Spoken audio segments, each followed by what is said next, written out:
What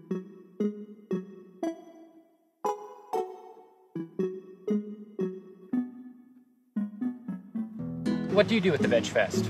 So a group of us, a small group of us, started this 12, 13 years ago, and I've kind of taken on the media. That's been my thing, where I try to promote it to as many people as possible. And then I also do the welcome booth on the day of the actual event. So what is sort of the goal of the Veg Fest?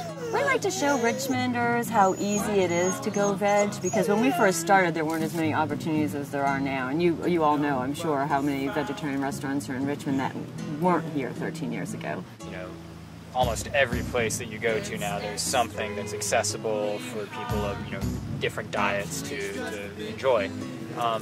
Do you think that there's been any, you know, a few things or any one thing that's helped push in that direction of accessibility for everybody? No, that's a great point. I think a couple things, and one is I think a lot of us now ask for it. In the old days, I think people felt uncomfortable saying, can you make it without this? Can you add this? But now I think a lot more people are doing that. And then even with the festival, just having so many vendors who come who are not exclusively vegetarian, but they want to promote the fact that they do have this on their menu, and a lot of people don't even know to ask for it. So yes, absolutely, to your point, we could have more of that.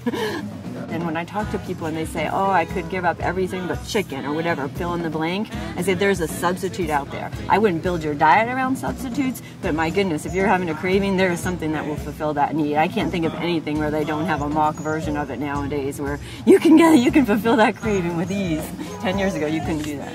And how do you think having a vegan or vegetarian food show would be a good thing? I'm biased. I think it's awesome. I think you'll get people who wouldn't normally think to look at it, they'll start paying more attention. And I think that's what's beautiful about what you're doing, is that people who aren't already on board will pay attention and see, oh, is that easy to do? I can have these kinds of foods anywhere I go in the country? Then absolutely. Because I think people get scared thinking it's this big intimidating thing and they don't want to start doing it, and the labels scare them and they get turned off from it. But when you see like, oh, these are normal, regular people who are out there doing this and they have been doing it for a long time, I think it will make it less scary.